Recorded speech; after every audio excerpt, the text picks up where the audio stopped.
Afternoon. Thanks for coming along today. The Wednesday edition. Dare I say, it's another beautiful day. What a week. Lovely in Western Pennsylvania. We don't deserve it. Oh, we so deserve wonderful. it. No, we deserve it. What do you say we don't deserve it? We do. Because I don't know if we really deserve it. We suffered through winter, and then we had a very long, cold, wet spring. This is the first, string it's all grace, John. You and works righteousness when it comes to weather. I mean, is weather theological as well? No, I don't think it is. No. It's our weather, it's our grace pattern floating through. Imagine if you did, what if you did weather on CBN? You were the weather guy. Yeah, what would that be like?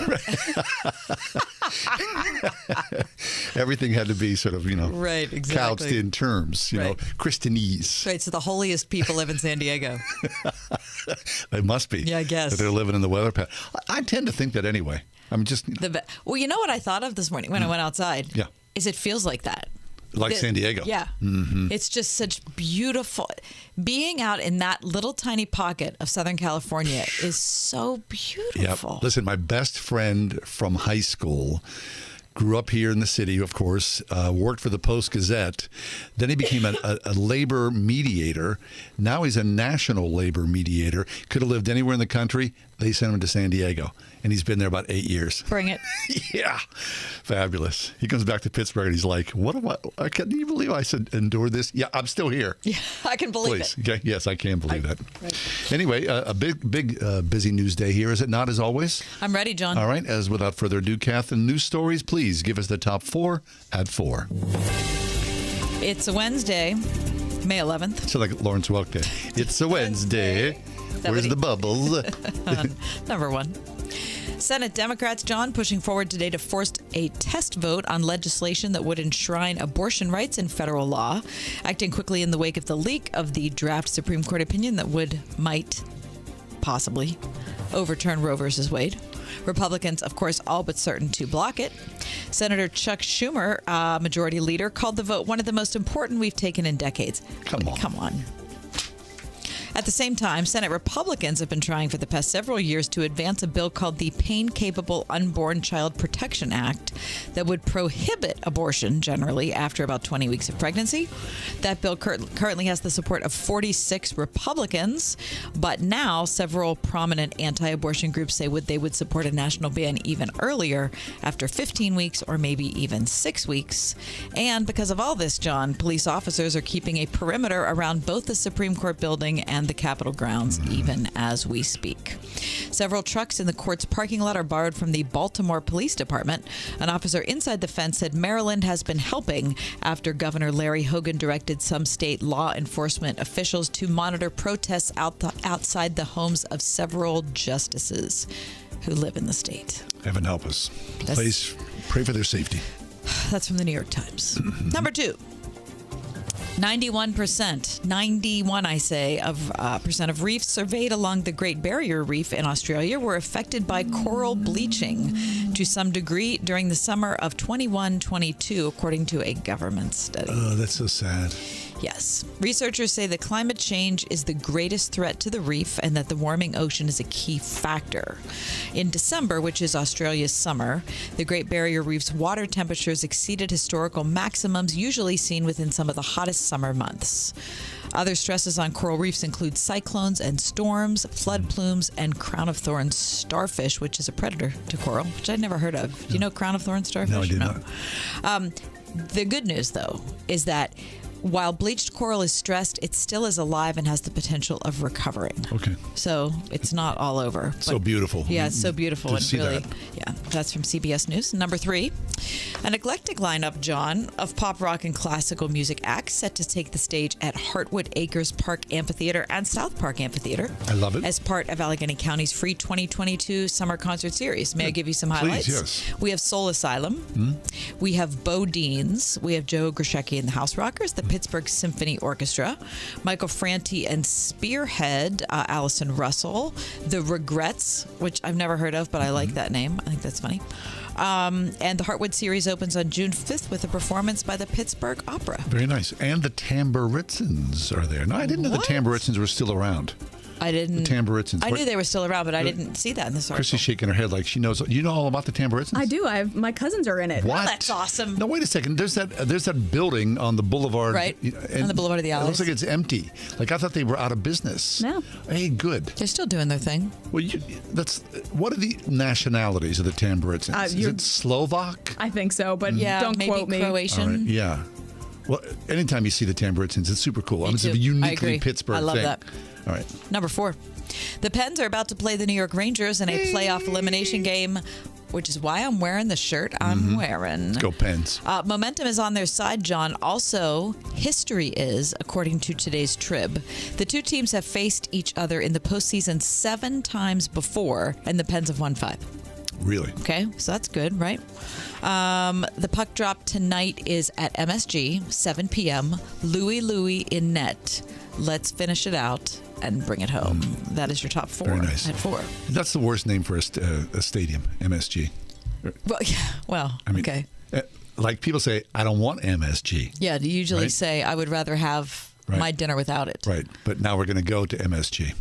Well, I mean, I think MSG might have been around before the actual food additive. You think? Madison Square Garden? That's been there a long Yeah, it's time. been there a long time. Yeah. Yeah. I feel like MSG, at least nobody talked about it until 15 years ago. I guess. Maybe Does it give you a headache? I've never noticed it. Really? But I always ask. No for it. MSG. Right. Do you think they do it? They probably go, they shake their head and go, yep, okay. Then they pour No. it in there. Do you notice it? I can't say I do. No. Christy, do you notice it? Yes. You do? Yep. I What get does it really do bad to you? headaches. Because she Really? has migraines. Oh, that's She's right. susceptible to migraines Yes. anyway. So no MSG. No MSG, and I looked it up, and it was 1908 was MSG became a food thing. additive. Interesting. Wow, that's a long time 1908. ago. Please look up Madison Square Garden and see.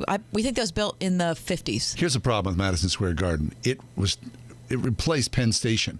They tore down the greatest architectural landmark in the country, and that's no exaggeration, to put up Madison Square I didn't Garden. know that. Oh yeah. If you ever saw photographs, of what was there before Madison Square Garden, it's incredibly beautiful. Incredibly beautiful.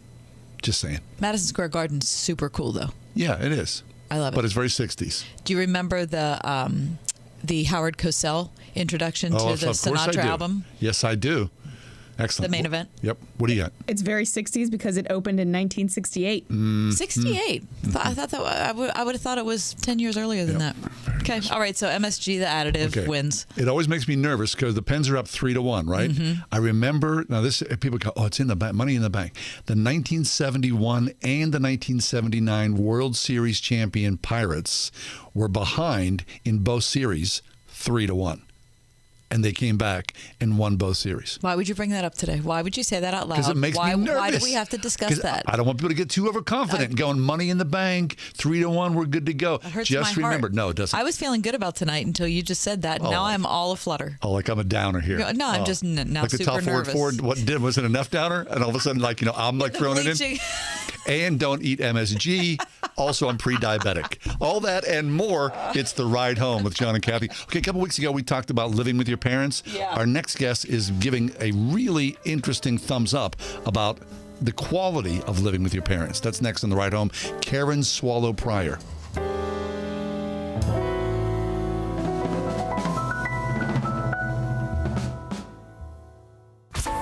101.5 WORD. The younger you begin filling the mind and the heart with the Word of God, the more of His power you experience when you grow up. Dr. Michael Youssef. The younger you begin to make your heart a home for the Word of God, the more peaceful you will be later on. Make plans to join us this week on Leading the Way. Tomorrow morning at 6:30 on 101.5 WORD. When it comes to your child's education, consistency is key. And in a world that's been anything but, parents have found an unshakable educational partner in Eden Christian Academy, where students experience an engaging, rock-solid Christian education at each of their 3 North Hills campuses, enabling them to thrive academically, spiritually, and socially. Schedule a personal tour today and see what a consistent, quality pre-K through 12th grade education can offer your child at EdenChristianAcademy.org. Thanks for helping me out, Joe. Can I get you a glass of water? Great, thanks. No offense, Bill, but this water tastes terrible. Ugh. Yeah, sorry about that. When you buy a new house, you never think to taste the water, do you? No, and I've actually got several friends around Pittsburgh that have the same issue. They all called Leaf Home Water Solutions for a free water test. Free water test? Yep, they come to your house and test your water safety for free. They can find all kinds of stuff like toxins, heavy metals, and bacteria. Oh, I don't want my family drinking that. Definitely not. You need a water treatment system from Leaf Home Water Solutions. It removes the harmful contaminants and makes your water clear, clean, and safe. Thanks, Joe. I'm calling Leaf Home Water Solutions today. Call 866-549-7426 now or go to goodwatertest.com for your free home water test and make sure you and your home have safe, healthy water. Call 866-549-7426 now or go to goodwatertest.com for your free in-home water test. Don't wait. Call 866-549-7426. 866-549-7426. The Mechanical Services Company. Trusted, proven, preferred. If you can fix the big stuff, you can fix the small stuff. The Mechanical Services Company has fixed HVAC systems large and small for over 100 years. For fair treatment, expert service, and affordable solutions 24/7, 365. Find them online at tmschvac.com. The Mechanical Services Company. Trusted, proven, preferred. Creation Festival 2022 is your summer destination. June 29th through July 2nd at Agape Farm, Shirleysburg, PA. Featuring Zach Williams, We the Kingdom, Bethel Music, Newsboys, Dante Bowe, Red, and many more. Creation Festival, a tribute to our Creator. Come for the day or the entire event and go home changed. Compassion International presents Creation Festival. Get half-off tickets now while they last, exclusively at wordfm.com/creation.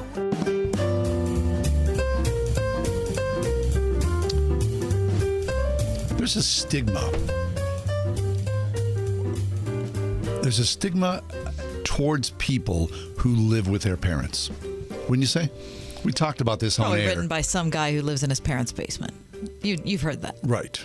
And we talked about this a couple of weeks ago, went to the phones, and people offered really varied and interesting perspectives on adult children that live with them. Right. And our question had to do with, if you have adult children, what are your financial parameters with them? Right.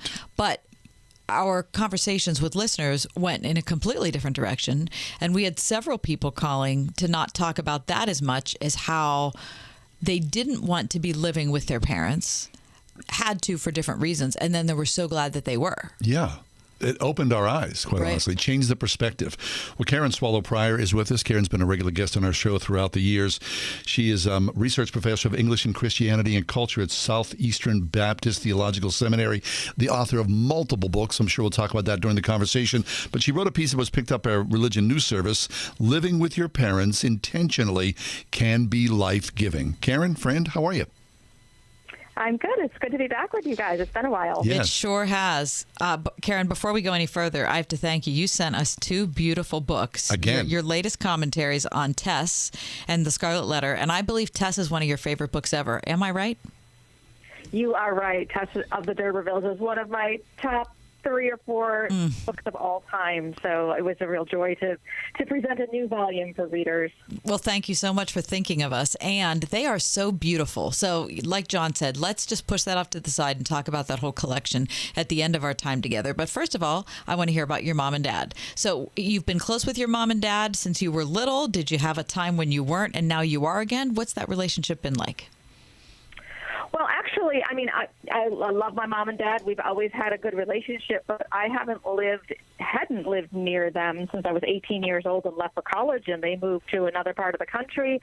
And so for decades, they lived very far away. And then about 11 years ago, when they were trying to figure out where they were going to land for their final years, we decided to bring them here to our place and build them a small home on our property. And so we have been neighbors on the same land. They're right outside my door for the past decade or so, and it's just been a wonderful blessing. Fabulous. Okay, so in your piece, living with your parents intentionally can be life-giving. You talk to any number of couples, families, who are doing essentially the same thing you are doing, Karen, in many ways. Was it surprising for you when you spoke to people about how well this worked? Because it seems from your writing, things tend to work pretty good, which runs counter to the narrative that it would be a train wreck. I mean, I think, just as you guys suggested in your opening, when we think about, adult kids living with their parents, we think of them, living in the basement and never having launched, so to speak. But what happened to inspire this article is that a close friend of mine was moving into a new home that she and her parents had custom built. My friend is single, never married, doesn't have any kids, and they made a similar decision as my parents and I made. And so I sent out a tweet just kind of celebrating my friend for moving into this new home with her parents and making this decision. And I got such a response to that tweet. People were really encouraged by it. And so I just thought I would write an article. And so, of course, I ended up doing more research on this phenomenon, that it's not just, kids who, never left for college or after college, but multi-generational homes were once much more common in America. And, of course, they're common worldwide. And now, I think it's an option that more and more people can and should look at. And some because of the pandemic, but I think even beyond that, we can think about kind of pooling our resources and our lives together in this way. Yeah, I mean, Karen, here in Pittsburgh, which, Millhunk, way back in the 30s and 40s and 50s, it was common. I remember being a boy, in the 60s and 70s and going into my friends' homes. Stada Baba, Grandma and Grandpa lived there. Mom and Dad did as well. Oftentimes, first married couples, there'd be 3, 4, sometimes 5 generations under one roof. That sort of took a little stigma, maybe like in the end of the 70s and the 80s. People's kind of, went their own separate ways. But now it feels as though people, for various reasons, are coming back home again. And that, I think, is a positive thing, is what you're saying. Absolutely. I mean, just think about, we've lived a few decades of people just being spread out all over the country, and that removes, grandchildren and grandparents and adult children from parents, and it's very hard. And I mean, there are lots of reasons for that, and sometimes it's inevitable. But I think a lot of people just don't look at it as a deliberate, conscious choice to come back together again and be together. Sure. Karen Swallow Prior is with us. Karen is the author of On Reading Well, Finding the Good Life Through Great Literature. Karen, let's talk about what the factors are that are encouraging people to make this choice. What did you find out? Well, one of the people who responded to my tweet, and that I wrote about a little bit in the article, is someone who was a widow. And when the pandemic hit, and the lockdown came, she just made the decision with her daughter and son-in-law to move in with them for that time during the lockdown so she could be near them and her young grandchildren. And it worked so well that as the lockdown ended and the pandemic seemed to hopefully be over, they just decided as a family that they would maintain that situation because everyone has benefited from it so much. So, it could be something that we do temporarily because of a need that arises, but it doesn't have to be temporary. And I think that's what people are looking at. And there are lots of factors to consider, lots of, questions that should be asked ahead of time and maybe parameters set and so forth. In my situation with my parents, we really didn't have any boundaries or lines we needed to draw. I guess we just sort of have the same kinds of values and boundaries, and it's just worked so well together to be close to one another and to help one another. I mean, I've been hospitalized in the past few years. Both of my parents have, and we've all been able to kind of pull in and tag team in those moments and just help share and carry one another's burdens. Yeah. I mean, it's a weird dichotomy, and I guess probably especially here in the West, in that there is, oftentimes the so-called loneliness epidemic, right, where people move out of their homes and then there they are in a studio apartment or a one-bedroom apartment with very few friends or resources, while family is there, maybe in another city. I wonder, thinking and reading about this, Karen, is there a faith perspective about this that would drive this? I mean, you wrote the piece for Religion News Service. Are Christians somehow more engaged in this than a general population? Did that come up? I didn't find that in my research, and that really would be a good question to ask. I think that, we are just in a culture that is very individualistic and very work and career driven. So a lot of these decisions get made because people go where the jobs are, and often those jobs are in places that are so expensive that they're small, or they have to, just make a lot of other kinds of sacrifices that keep family members apart. And I think we should question those things. And we should, we can make some decisions that put other priorities first. And maybe that is one of the blessings of the pandemic. A lot of people have seen that some of their, if not all of their jobs can be done remotely. That allows people more choices in where they live. And so this might be one of the blessings that we end this era with is making decisions that are based less on what our actual jobs are and more on how we can do our jobs in balance with other kinds of interests like family. Dr. Karen Swallow Prior is with us. She's co-editor of Cultural Engagement, a crash course in contemporary issues, which is a really terrific book. She's contributed to numerous other books and has written a whole bunch of her own, which we'll talk about.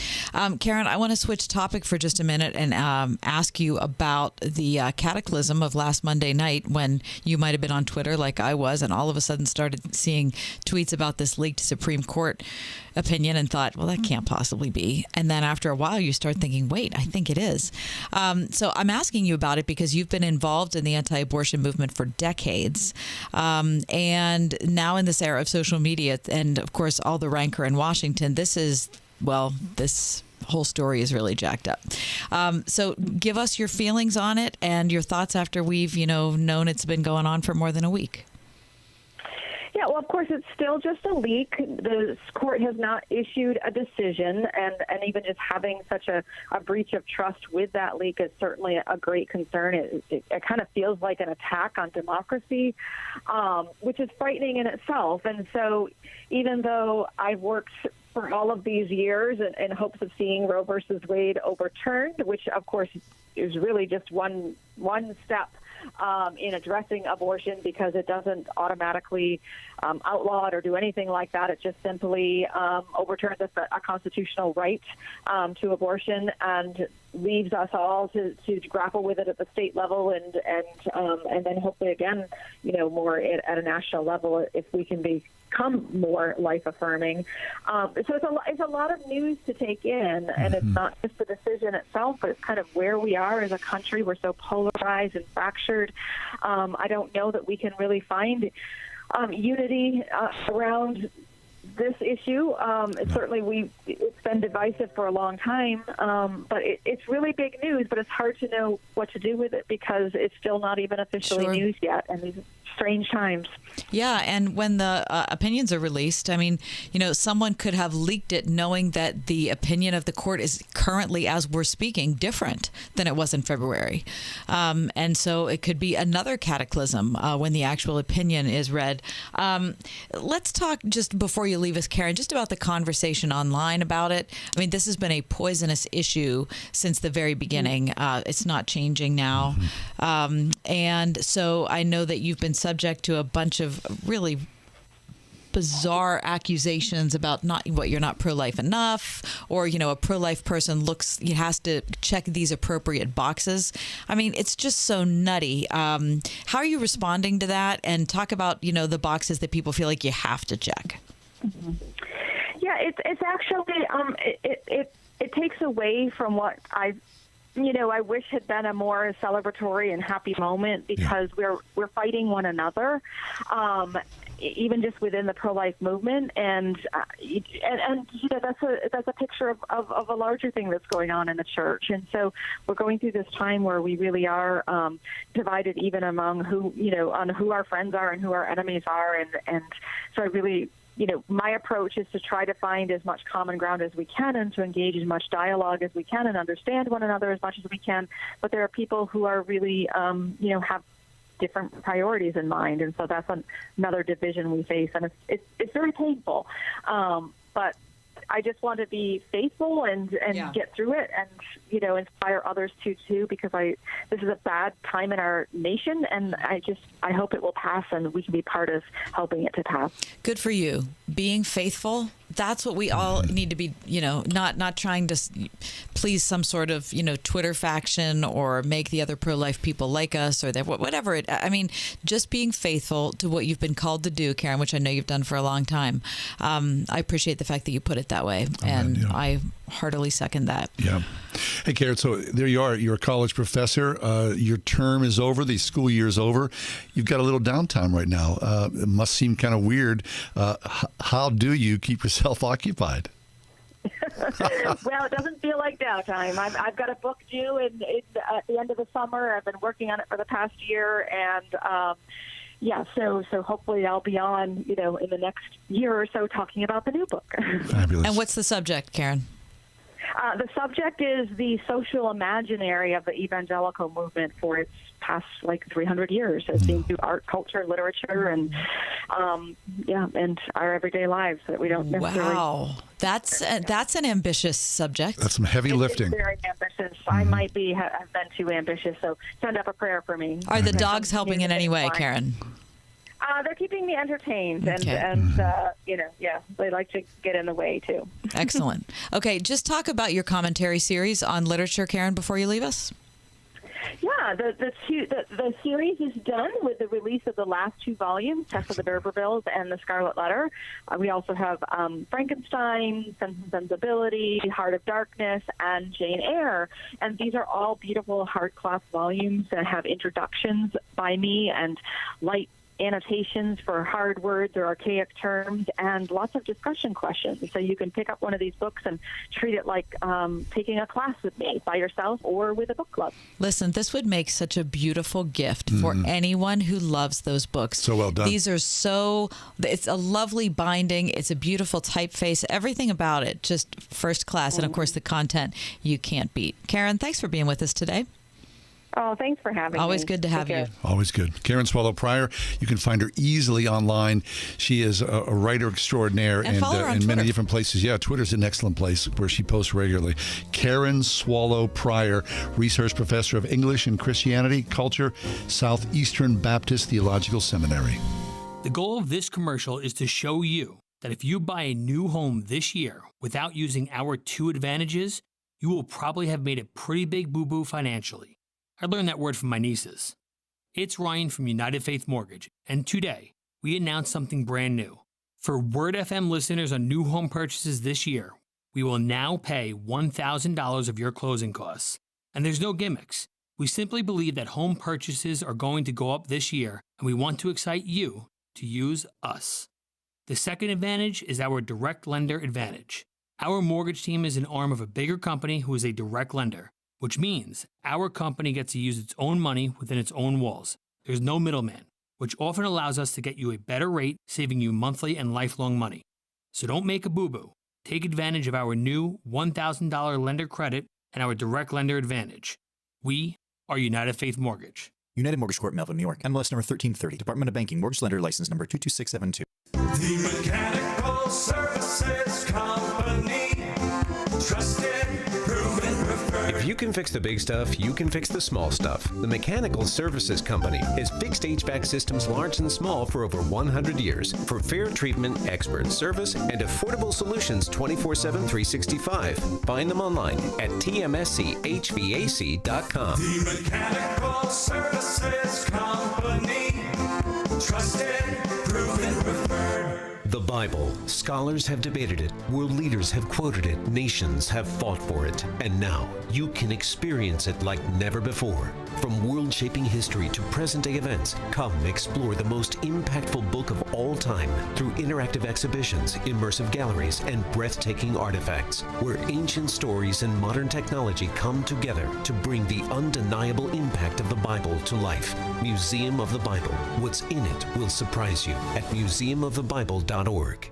It's a very common fear to have a fear of the dentist. There's a reason patients love Dr. Megan Stock, voted Pittsburgh Trib's Best of the Best Dentist in Northern Allegheny County for the second year in a row. I feel particularly drawn to making sure that all patients are at ease, that extra gentle touch, the extra nudge to tell them it's okay, we'll get through this together. Exceptional dentistry meets compassionate care. Stock Family Dentistry, Perry Highway in Wexford, at stockfamilydentistry.com. Sharing sides is good. Getting enough so you don't have to, that's finger licking good. Choose 3 large KFC sides, like secret recipe fries or creamy mac and cheese with 8 pieces of tenders or fried chicken when you get KFC's Side Lovers Meal. Order now on the KFC app. Prices of participation may vary.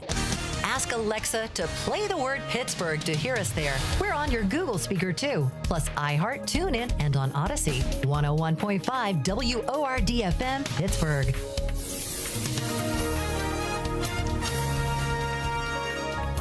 We'll see clear skies tonight, the low 52. Tomorrow, plenty of sunshine, high 78. Tomorrow night, mainly clear skies, low 60. On Friday, sunny to partly cloudy with a high of 78. Friday night, mostly cloudy and mild, low 59. And looking to Saturday, cloudy much of the day with a few showers and a thunderstorm, the high 76. With your AccuWeather forecast, I'm Grace Muratori. We've been following along closely these last several months. Kath is doing a little renovation at her house. The kitchen's been torn apart, so she's been forced to, along with her husband, make meals in an upstairs bedroom on a hot plate. Mm-hmm. I mean, I don't even know how you're doing this, but the things that you're regaling with us through the hot plate specials, please, is this the final meal?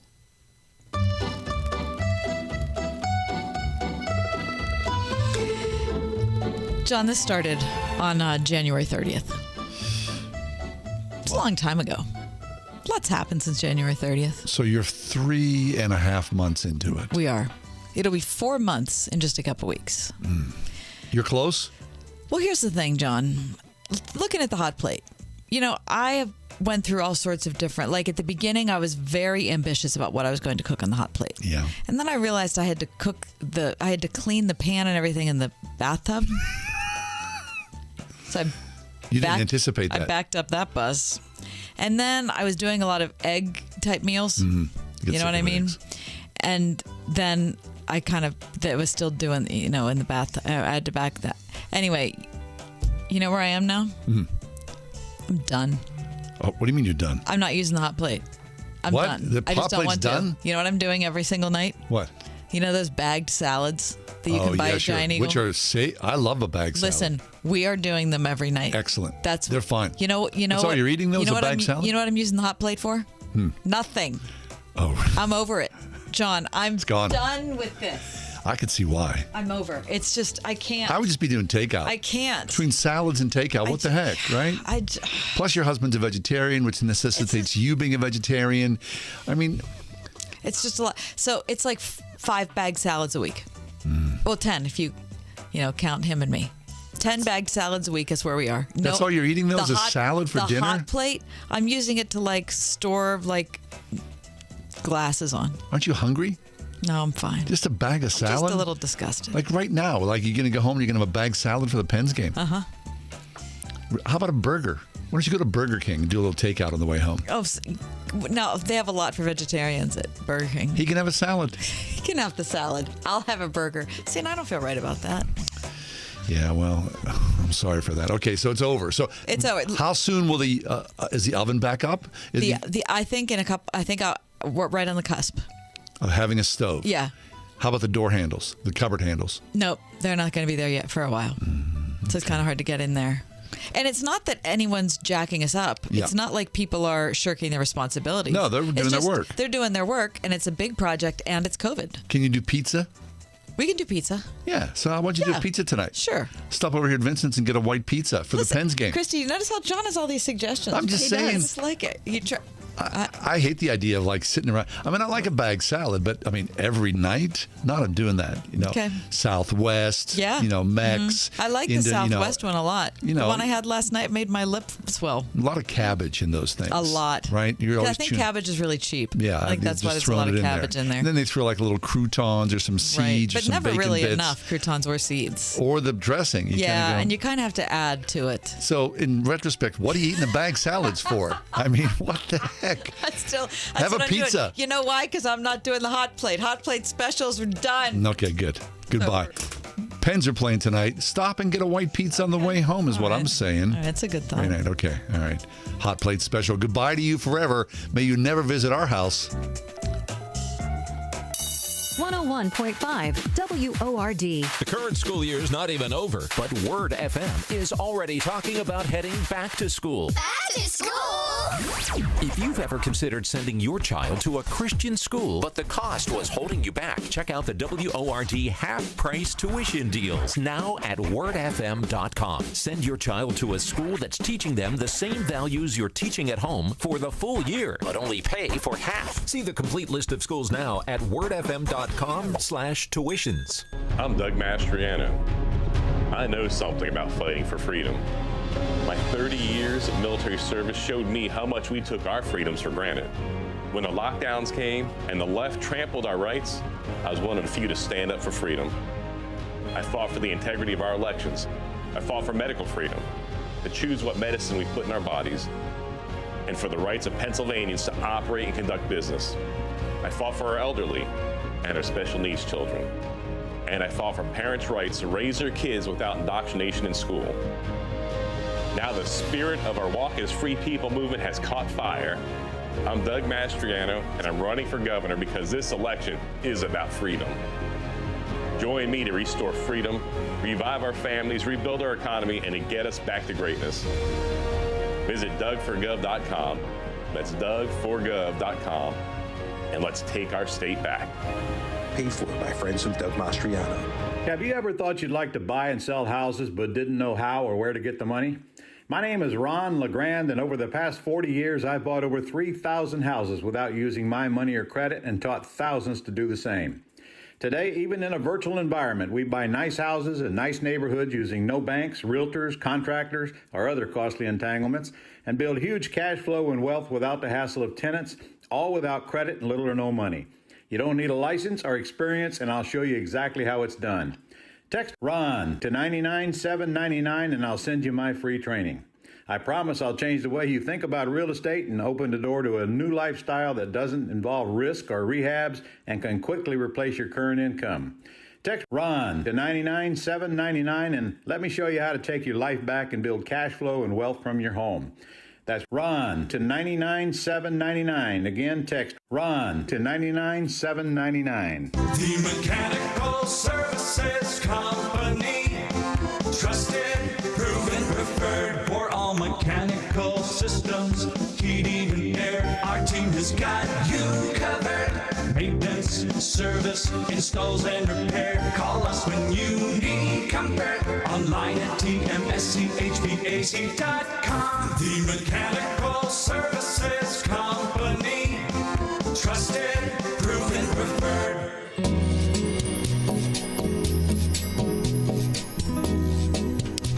Kath, I'm going to ask you a personal question here. Okay.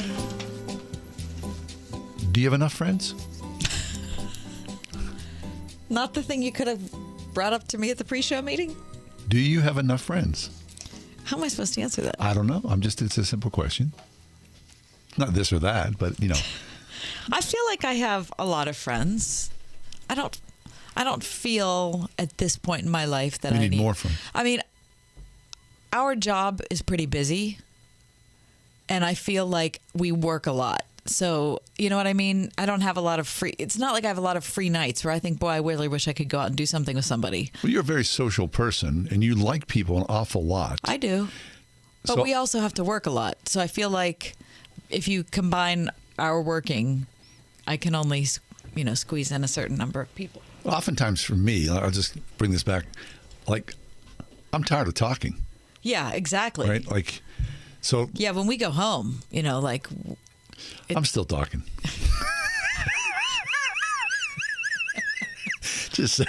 It's kind of hard to shut it off. My wife's pretty much done. My wife's a Midwesterner. Yeah, they're different. Oh. She can go long stretches, not say a whole lot to me. Mm-hmm. Maybe just me. It could not have to do with them being a Midwesterner. But you know what I mean? Like, I'll go home and talk. And I don't know. Anyway, I saw a piece. How many friends do you really need? Okay. Which... In the New York Times. Yeah. And I remember, I've told you this several times. I remember being a boy and thinking about my dad and, like seeing sitcoms dads, which is an unfair barometer, of course, for anything that's sure, right. grounded in reality. But thinking, My dad doesn't have friends like the sitcom guys do. Like, guys weren't coming over Most for guys don't, beers. right. Or they weren't hanging out watching the game or things like that. Right. And I always kind of thought, well, I'm not going to be that way. My dad had friends. Like, my dad would regale us at dinner time, like with the guys he worked with. Sure. His buddies that he worked with were his best friends. Sure. But as far as the next door neighbor and things like that, he was good buddies with him. He didn't have like a roster of guys. That's common for men. Isn't that true? I would say so. Even in the weird, like you go on somebody's Facebook page. How about this? When you go on somebody's Facebook page and they have like 5,000 friends or, some crazy number. So I think those aren't friends.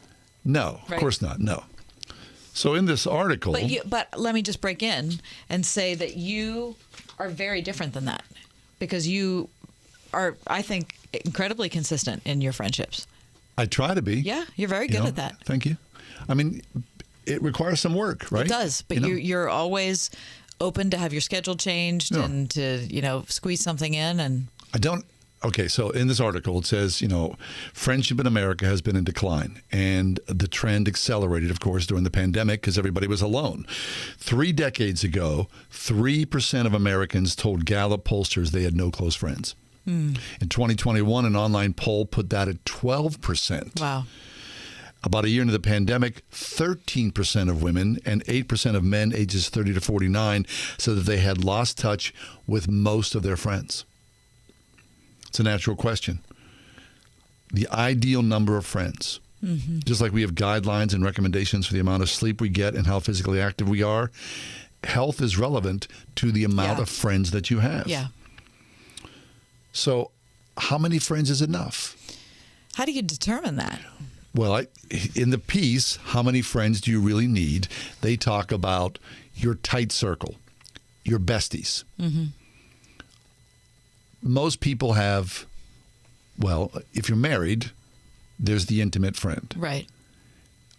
Beyond that, most people, from this piece and the research, 1 to 2, at the max, 3 of very intimate good friends. And the research says that's enough. Beyond that, an outer circle of 1, 2, 3 very intimate friends to 5 to 10 close friends. Okay. Enough. And then beyond that, a lighter circle of acquaintances, people that you would connect with but necessarily don't hang out with often. Okay. 20 to 30, which seems like an awful lot. That does seem like an awful lot yeah. And would an extrovert have more friends, or would they just spend more time with their friends? I wonder. That's a good question. It's not like I don't enjoy being with people, because I do, but I certainly get my recharging from being alone. Me too. You know what I mean? So I get most of that happens at night for me, because, my husband gets up at 4 a.m, so he goes to bed at 9. And so I stay up until 1 a.m. or so. And so I have 4 hours where I'm alone time. Alone. Right. So, and that works well for me, and you know what I mean? But I just wonder if it's amount of time or it's the quality of your time. And I would say quality of time, right? Okay. Well, so in quality of time, I feel like I'm very rich in friends because I have a group of friends from high school. There are 5 of us from high school who have stayed in touch all these years, and we very rarely see each other, but we're always together twice a year.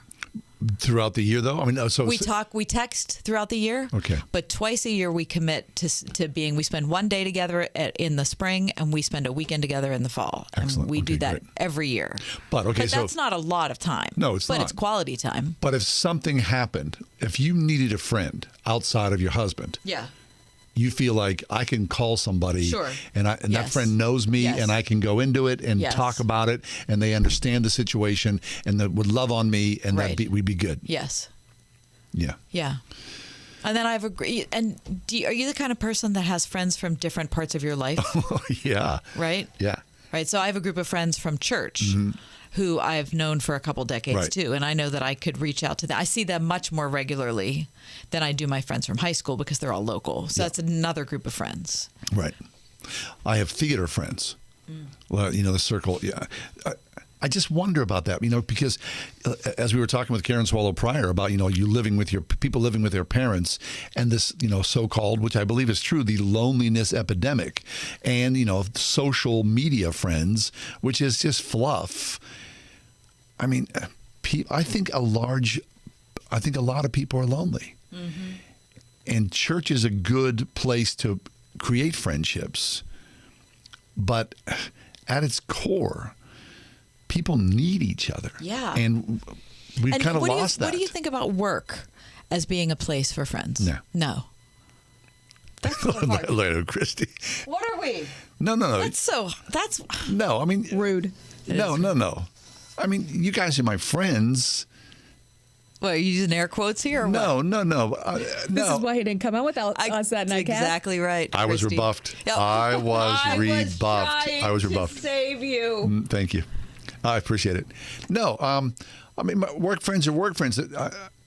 But going out with, I have to say, like, it's a little different with the three of us because we closely intertwined. We are very closely intertwined, and so when we go out, we have a very good time. We have a great time. But I think the average person who works with a group of people, you can often bring work with you when you're socializing. That's all it is. Which might not help.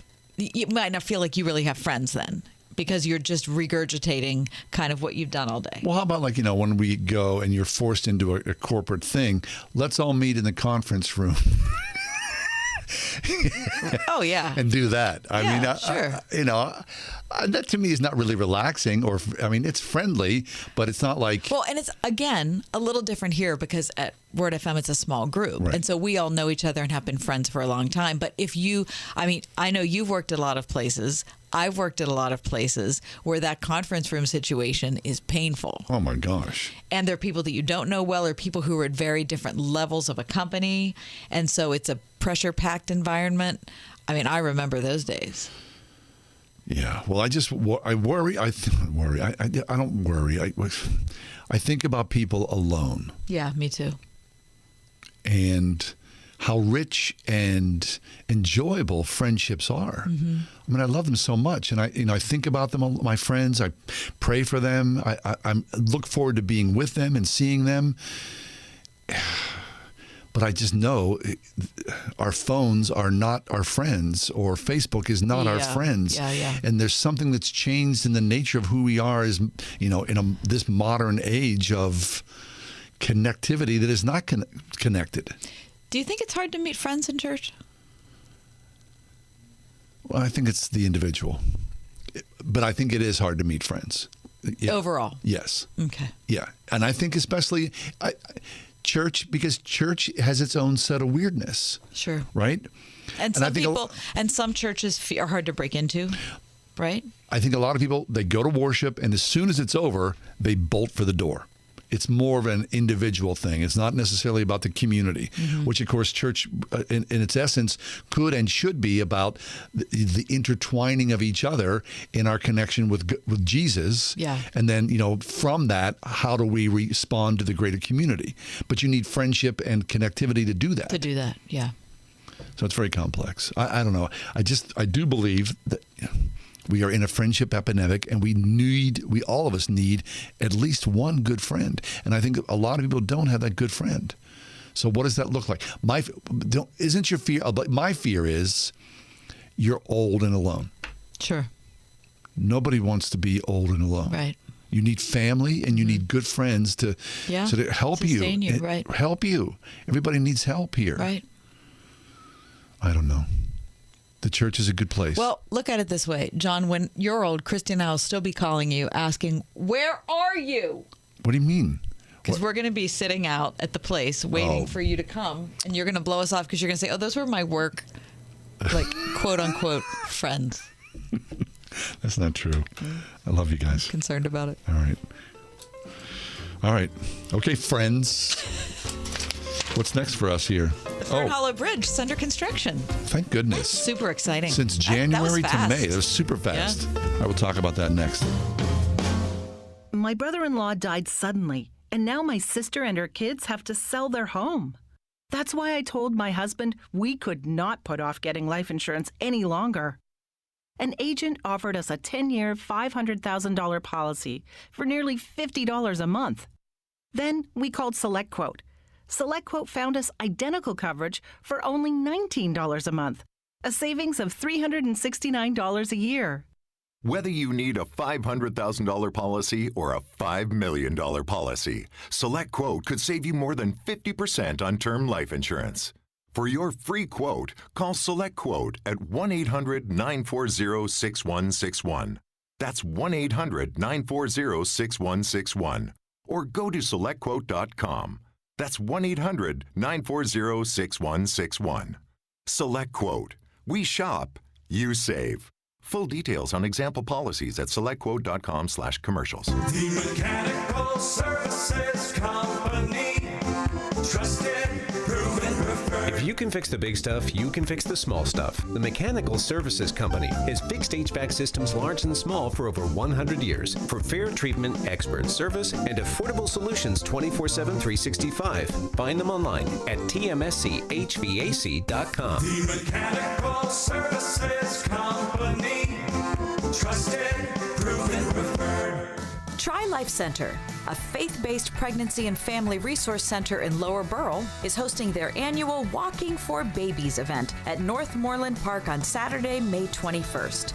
To register online, donate, or learn more, visit event.fundeasy.com/22916. That's event.fundeasy.com/22916. Or register in person on May 21st. Try Life Center, helping families succeed.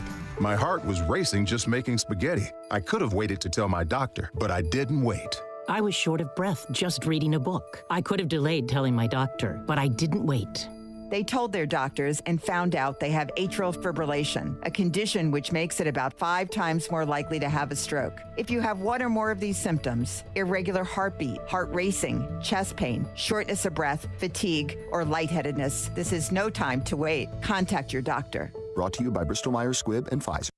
Urban Impact Foundation hosts the 10th annual Man Up Pittsburgh Conference, June 11th at Victory Family Church in Cranberry, 7:30 to 3 p.m.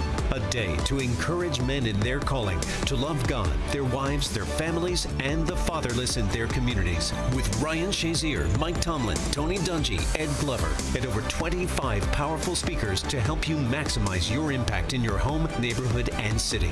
Man Up Pittsburgh, June 11th. Register at manuppittsburgh.com.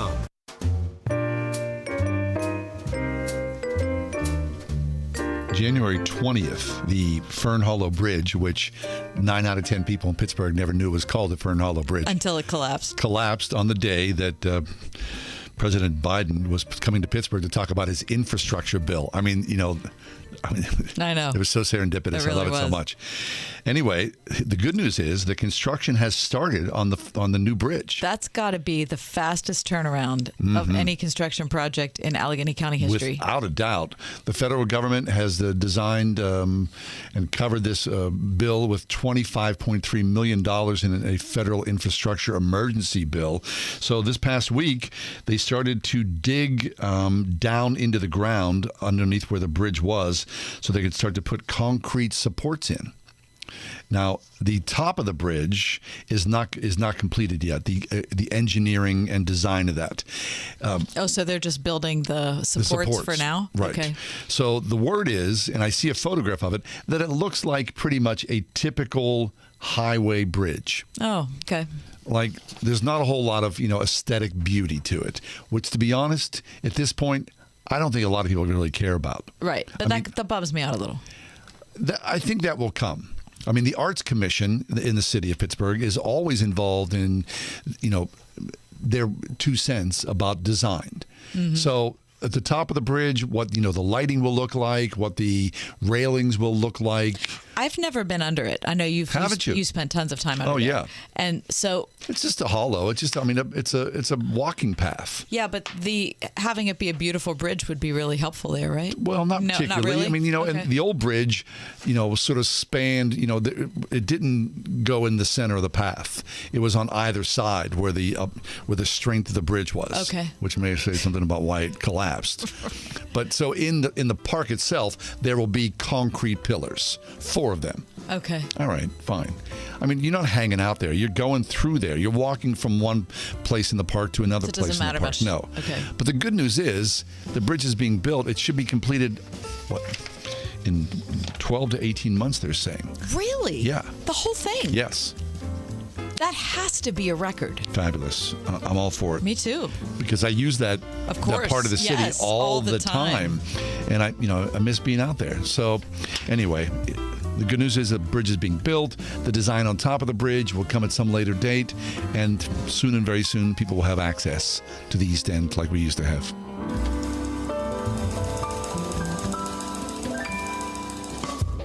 We are everywhere. On your radio at 101.5 WORD-FM Pittsburgh, at wordfm.com, the Word FM mobile app, iHeart, TuneIn, and Odyssey. With SRN News, I'm John Scott. The Senate has rushed into a vote on a bill that would enshrine Roe v. Wade abortion access into federal law. The roll call promised to be the first of several efforts in Congress to preserve the nearly 50-year-old court ruling, which declares a constitutional right to abortion services, but is at serious risk of being overturned by a conservative Supreme Court. Senate Minority Leader Mitch McConnell says the GOP will knock down what he calls chilling legislation. We will stand with the American people, stand with innocent life, and block the Democrats' extreme bill. The Democrat slim majority appears unable to overcome a filibuster from Republicans. Inflation slowed in April, but still high. Consumer prices jumping 8.3% from 12 months earlier. This is SRN News. Turkey and stuffing, real mashed potatoes, sliced top round, Aunt Emma's broccoli casserole, chicken and gravy over buttermilk biscuits. Am I making you hungry yet? Hi, it's me, Marcia from the Springhouse. Do you have a special event coming up in your life? A shower, a wedding, graduation party, company party, anniversary event, or any occasion where you'd love to serve all-natural, farm-fresh foods? Then it's time to give the Springhouse Catering Department a call at 724-228-3339. From your first conversation with Dawn, who will help you create a menu that's unique to you, to the beautiful, bounteous setup and display that my sister Jill and her crew create, you will be delighted. After every catering event, Jill tells our cooks, I wish I could take you with me so you could hear all the wonderful comments guests give us. Give us a call at 724-228-3339 or check out our extensive menu at springhousemarket.com for farm fresh catering from the Springhouse. Windows are us. You've tried the rest, now try the best. When it's time to replace your roof, siding, gutters, and downspouts, entry doors, and of course windows, you can count on Windows R Us, the area's premier exterior replacement company. This is John Steigerwald. With over 50 years experience in the home remodeling industry, Windows R Us offers repair and replacement for all your exterior home projects. Why pay double with some other companies? Windows R Us will always give you the best price on the best in-class products, backed by the best warranties in the industry, all with zero sales pressure. And speaking of zero, right now get zero interest financing for 12 months and no processing fee with prices set to increase on all exterior products. Lock in your quote today. Schedule a free estimate and inspection today at windowsruspittsburgh.com. You've tried the rest, now try the best. windowsruspittsburgh.com. Windows are us. You've tried the rest, now try the best. So I found a new fear last week. I walked into my doctor's office and there was nobody at the front desk. Just one of those little silver bells that said, please ring. I crept my little finger up to it, trying to just barely touch it. But sure enough, it sounded like a giant air horn going off. It's Ryan, and the goal of this commercial is for our Faith and Family Mortgage team to say, don't be scared to smash our bell. Maybe you're thinking of buying a new home, but you don't know what the exact details would look like. Maybe the value of your current home has skyrocketed the last few years. Most have. And so you'd like to see what it would look like to cash out some of that newfound equity to use for life. We chose Word FM specifically, and we're committed to super serving this station for the long haul. So ding that bell away. No question is too dumb. No pressure will you ever feel. We are United Faith Mortgage. We pay $1,000 a year closing costs on new home purchases. Whew, that's a lot. United Mortgage Corp, Melville, New York. MLS number 1330. Department of Banking. Mortgage lender license number 22672.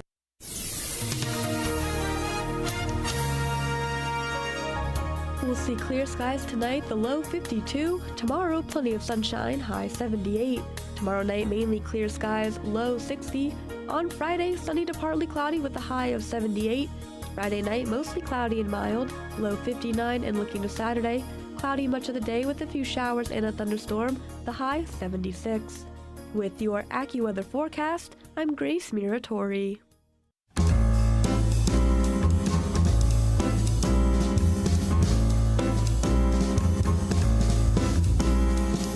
Welcome to another edition of The Ride Home with John and Kathy, live from the Salem-Pittsburgh studios. And now here are your hosts, John Hall and Kathy Emmons. Oftentimes you'll sit in your backyard or wherever you are and you see one of those little planes flying overhead and you think, who's in that? A little Cessna. Two-seater. Yeah, what's that all about? It's super cool, especially when it really draws my attention at nighttime. Like you hear like the drone of an engine and you think, somebody's up there. And it's so cool. But imagine how solitary that is to be thousands of feet up in the sky and you're controlling everything about where you're headed. Terrifies me. Truly. I would think so. Yeah, I mean, a friend of mine got their pilot license, and they went up there for the first time at nighttime, flying at nighttime, which is all part of they got lost and didn't know where they were at nighttime. I believe that. Listen, I spent my whole life boating, right? I grew up boating. I remember I was probably in 6th grade, the first time I went out in a boat at night. Now, I was boating on an area I knew like the back of my hand. Yeah. When it was dark, I didn't know where I was. Of course. Everything looked the same. Yeah. And that was a place I knew. It wasn't like it was a place I just showed up. The thought of doing that in the air. How wild is that? Anyway, anybody who's flying a small plane, that's a different kind of person. Listen to this story. Yesterday, a passenger flying in a single-engine plane about 20 miles east of Boca Raton, Florida, radioed air traffic control. They said, I've got a serious situation here. My pilot has gone incoherent, adding that I'm about 9,000 feet up in the sky and I have, quote, no idea how to fly an airplane. The passenger, who did not identify himself in the exchange, told the control tower that he was not sure where he was, only that, quote, he could see the coast of Florida in front of me. So, for the next 5 minutes, the air traffic controller instructed the passenger on how to keep the plane stable and how to begin to make a descent.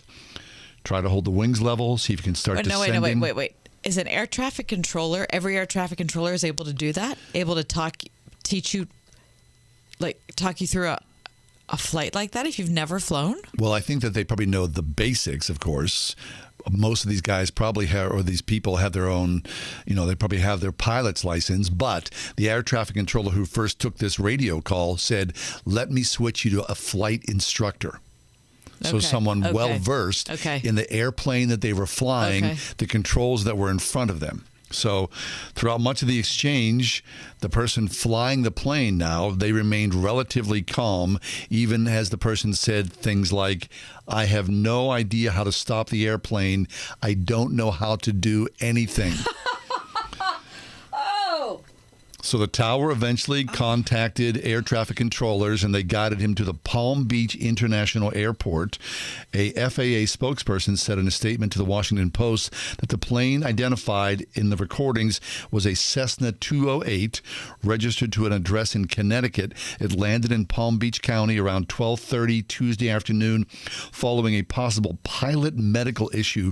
2 people were on board, and the Cessna 208 is a single-engine propeller plane measuring 38 feet long, 15 feet tall, with a 52-foot wingspan. And it can be used to transport passengers and cargo. 52 feet, that's not a little plane. It's not a little tiny plane. No flying experience, the controller said. We've got a controller that worked them down. That's a flight instructor. The level of difficulty, the person says, with terms of dealing with having zero flight time to fly and land a single-engine turbine aircraft is absolutely incredible. I remember, says the flight controller who brought the person down, when I first started flight training, whenever I was first starting out, I was white-knuckled and sweating. And that person had to get it right the first time. Can you imagine? Seriously, it makes me physically sick thinking about that. That's astounding. My guess is that person won't fly in a plane like that ever again. The person's going to get the Greyhound annual plan. And no comment on what happened to the pilot. Right.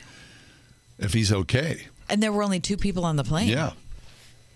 There could have been 30 people on the plane, probably. I don't know. I don't know how many people, but just as luck would have it, if that's such a thing. Can you imagine, though? God bless him. Wow.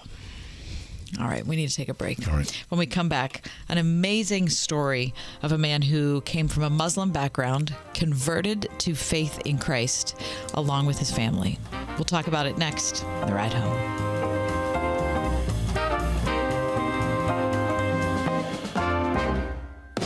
101.5 WORD. I understand why people make fun of where I come from. I get it. Word FM presents a night out. I know a guy that wants to date his cousin. I know that guy. With comedian Chad Thornsberry. And he's asked my advice. He goes, man, what do you think? No. 7 p.m. May 20th at Impact Christian Church, Moon Township. He goes, no, it's not what you're thinking. We just have a lot in common. Yeah, like uncles. General admission just $30 each. Tickets on sale now at wordfm.com/nightout. When it comes to your child's education, consistency is key. And in a world that's been anything but, parents have found an unshakable educational partner in Eden Christian Academy, where students experience an engaging, rock-solid Christian education at each of their 3 North Hills campuses, enabling them to thrive academically, spiritually, and socially. Schedule a personal tour today and see what a consistent, quality pre-K through 12th grade education can offer your child at EdenChristianAcademy.org. Hey, Earl, did you hear that Senator Mastriano voted to pass Act 77? You're kidding. Isn't that the law that allowed no-excuse mail-in ballots that the Democrats are abusing? Yeah, but it's worse than that. Mastriano also proposed that folks with COVID should be mandated to register with the government or be punished. And that's a violation of my privacy rights. What will they come up with next? A tax increase? You know, Earl, now that you mention it, he has. Mastriano is proposing a 60% increase in our Pennsylvania income tax. Wow. Unbelievable. I'm sure glad I talked to you guys. Don't be like Earl. Get the facts. Doug Mastriano can't be trusted.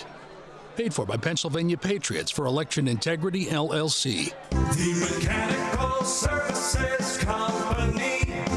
Trusted, proven, preferred. If you can fix the big stuff, you can fix the small stuff. The Mechanical Services Company has fixed HVAC systems large and small for over 100 years. For fair treatment, expert service, and affordable solutions 24/7, 365. Find them online at tmschvac.com.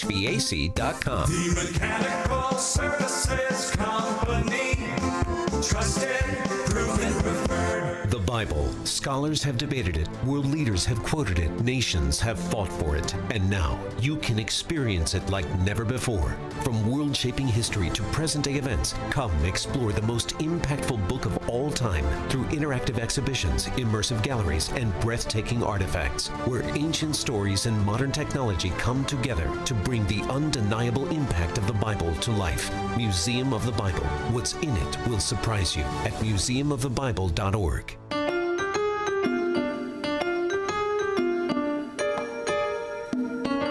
Our next guest has an amazing story of how Christ came into his life. Nathan Rostampour is with us. He is a pastor, and we saw a piece in Christianity Today about salvation came to his Iranian household.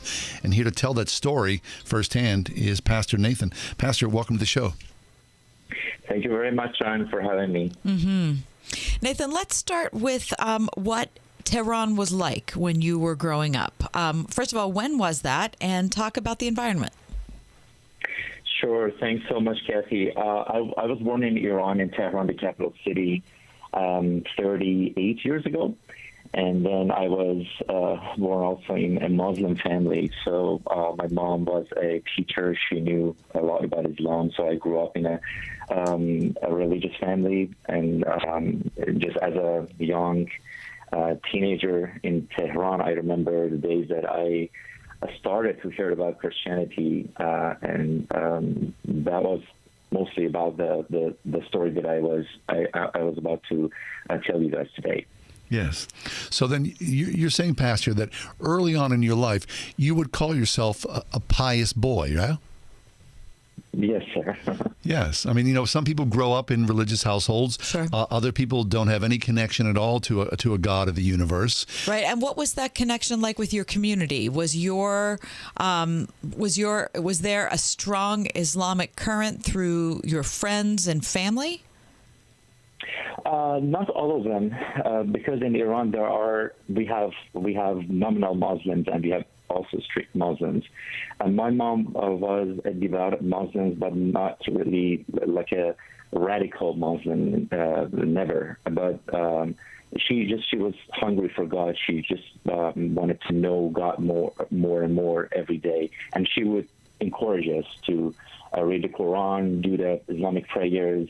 And she would always encourage us to know more about Islam. And because she believed that Islam is the best and, is the last religion, and the prophet of Islam is the, last prophet according to the Islamic theology. And she would always encourage us to know about it more and more. Fabulous. So it sounds like a good mom, right? I mean, she wants her son to be raised right. She wants her son to know God. We talked, I think, years and years ago, and Pastor, I told you about this. A woman used to join us. Her name is Monda Zand Irvin, and she grew up in Iran when the Shah was in power. And she talked about, my life was, I as a woman, we were living in a modern society, and I wielded some sort of power, in my life. That she worked for the government then and had a high-ranking position and felt a lot of satisfaction in her work and her education, felt like she had, influence in her community. And of course, when the Ayatollah came to power, it disappeared instantly. Yeah, so everything changed. Now, of course, at 38, you were sort of late to that. You did not know Iran in that era, right? You knew it in a different way. Definitely, yes. And my mom and my dad used to tell us, great stories about the Shah period of time in Iran, all the, good things that they used to have. So, but I was born in an Islamic government in that environment and under a lot of different, pressures and limitations. Yes. And if you're asking the young generation nowadays in Iran, they're not satisfied. They're angry with the government. They don't like them. They want these mullahs to go, and they want Iran's freedom back, for sure. Yes. Really? So, what are they dissatisfied with, Nathan? Nowadays, if you talk to the young generation in Iran, most of them, they don't consider themselves devout Muslims. They say that we only believe in God, and they are tired of Islam. And that's why, actually, it gives me a great chance for my ministry to reach these people and share the gospel with them, share the hope of the gospel with them, because honestly, most of them, they are completely hopeless. They don't see anything for their future because they are in a terrible situation, that they have a corrupted government, that they don't care about them, so they don't have any hope. Yes. How desperate that must be, the situation. So, but Nathan, so there you are as a young boy. Your mother and father, they're both devout Muslims. You were secure in your faith until one day, as you talk about in the Christianity Today testimonial, a family relative showed up, and that changed everything. Please tell us this story. How old were you when this event started? I was almost 18, and, as an 18-year-old teenager, I was in a different world. I honestly didn't care much about religion, but my mom would encourage me to listen to their conversation with that relative of us. So when oh my gosh, that was wonderful. That was the first time I would hear something powerful from someone that was talking about God. She used scriptures. She talked about Jesus. She talked about freedom in Jesus Christ. And that was my first time to hear about Jesus like that, because in Islamic schools, they would teach us that, Jesus is just a simple prophet, and Christianity is older than Islam, and it's not as complete as Islam. Yes. And, Christians are there, and they are not bad people. They're just Jesus was a prophet, and that's it. I see. But that was the first time that she shared with us that you can have freedom in Jesus Christ, and you can have eternal life in Jesus Christ. And as I mentioned in my article, I used to have a great fear in my heart from death, and especially the death of my parents, to the point that sometimes I would go to their bedroom, and check if they were breathing. And it was a huge amount of fear in my heart about afterlife. And her words and the scriptures that she was sharing with me, honestly, was like a medicine to my soul. And that was my first time hearing such powerful and anointed words from someone. And that was the power of the Word of God. So I'm really thankful for that relative, that on that specific day she came to us and shared the gospel with us. Fabulous. And Nathan, that first day when you heard this, you didn't question her. You didn't doubt? Not me, but I remember my mom asked a lot of questions, because she was the one that was debating about, different differences in theology, and, big subjects like Jesus' deity or Trinity, or, these are huge things for Muslims to accept at the first time that we shared the gospel with them. But we need to take time. The exact thing that she did with us, she took time, she prayed for us, she patiently answered my mom's questions, and I was just listening to them. And back in that time, I had no idea about God's revelation, but the Holy Spirit was touching me and just revealing all these great theological truths to me, that I remember I just went to my room and I found myself on my knees looking up to the sky and said, Jesus, I don't know much, but I know that you are God, you are Lord. Save me, set me free. And that was the Holy Spirit. Just the Spirit of God filled that atmosphere in that small room that she was talking with us, and it was just amazing. God met us in that afternoon. Fabulous. So, that's amazing. So the relative comes in, she preaches the gospel, you get excited by it, she leaves, you go down on your knees and you ask God to come into your life, and of course the Holy Spirit came into your life and changed you forever. Now, what about your parents? And I'm also curious about Christianity in Iran. How is that? Is it open? Are there Christian churches? Were you able to go and find a Bible and worship? Before 2010, there are some building churches, like actual buildings that you could go and worship, but they usually limit those building churches to Armenian Christians or Assyrian Christians in Iran, because we have also Assyrians and Armenians that they are born as a Christian. They are minority in Iran, but Muslim background believers like me, you're not allowed to go to these buildings, and you have to go to secret house churches. That was where I was actually grew in my faith. So I went to one of those churches, but the pastors connected us to a secret house church network in Iran, in Tehran. So I started in a house church. So I'm a secret house church boy. So I grew up there. I used to attend many different intensive, discipleship, leadership, theology, later church planting courses for many years.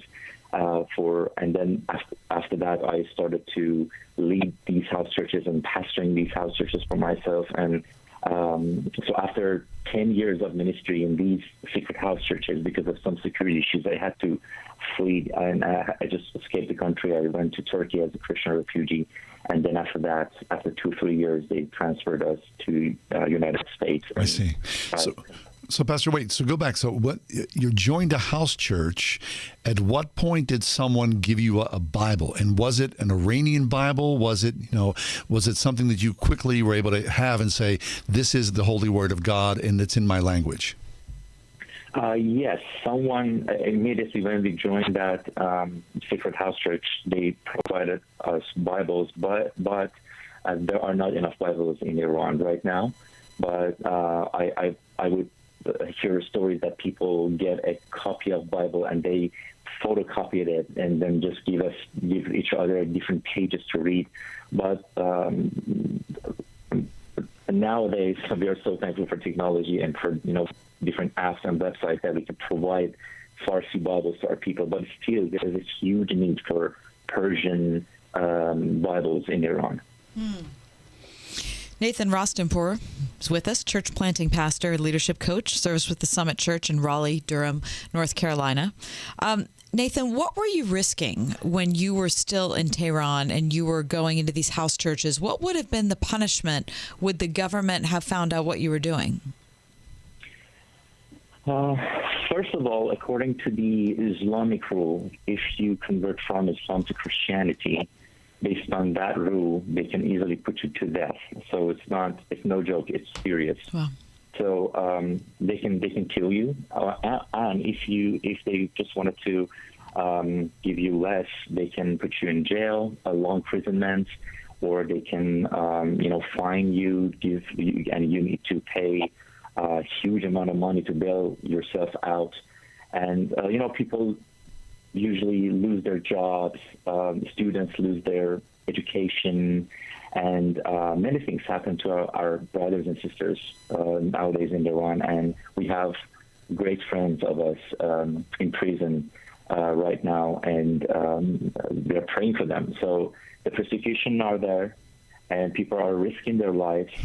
Just a couple of weeks ago, I was in Central Asia meeting with our leaders from Iran, and I went there honestly to encourage them, and they encouraged me.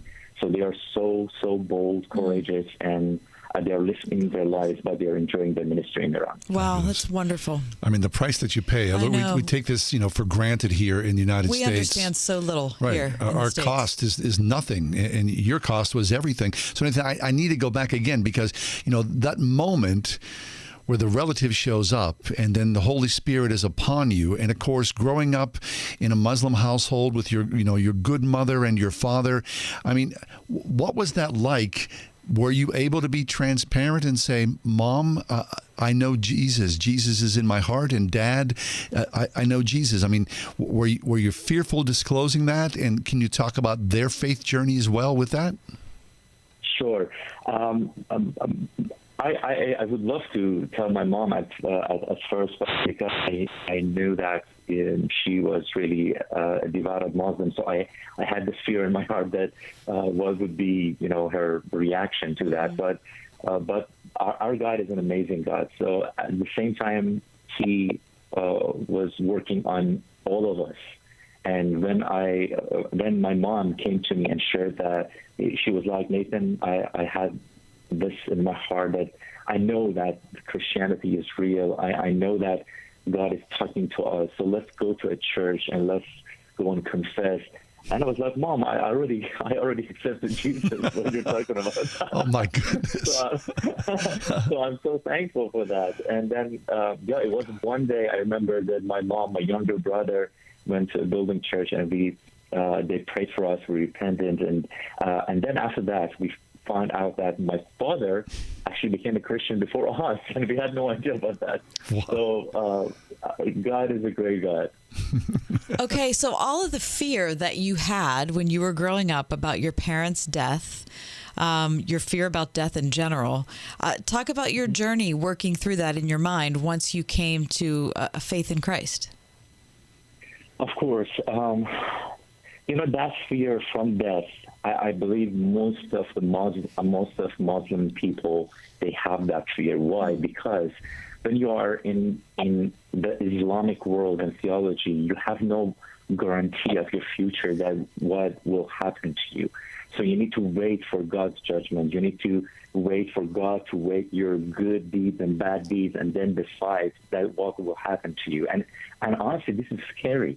And whenever I talk with my Muslim friends, I tell them I was in depression. I was in this great fear.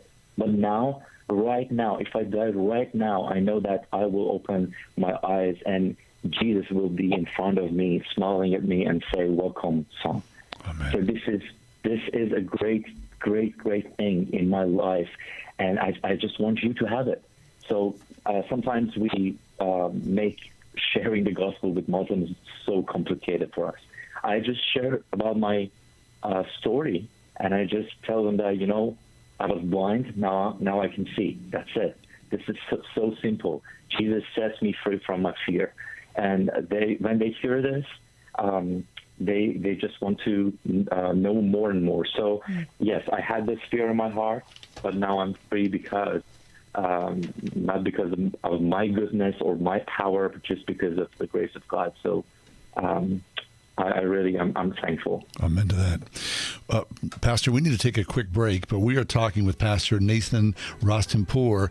He is a pastor, a planting church pastor with the Summit Church in Raleigh-Durham, North Carolina, from Iran, talking about his conversion and his families in Christ. The conversation continues in a few minutes. You could win $5,000 and bless an organization with $5,000 in your name when you enter the Kindness Challenge. Share your kindness with others. Go to wordfm.com to enter. That's wordfm.com. If you belong to a club, I think it's fair to presuppose that the effort of joining that club and then showing up for whatever the activities or events were, that you were in line with the mission statement of the club. You think? Club, organization, team. Church. Whatever that is. School. Mm-hmm. So if you went to a Christian college, wherever you are in your walk, in some ways, you would have to presuppose that the large majority of people around you were Christians and had some form of a relationship with Jesus. Now, having that said and done, I would think that it would give you a freeing aspect in your life. Is that fair to say? You would feel secure in that, you mean? Yes. Well, I think that's probably true, but I also think that as much as you're looking for that in other people, you would have to be bringing that yourself to the table. Your faith. Your faith. Your relationship. Your relationship. Your boldness. And your willingness to share it with somebody else. Be in communion, look for a significant relationship. I believe that happens daily at Grove City College. Look online at gcc.edu. Grove City College, Christ-centered.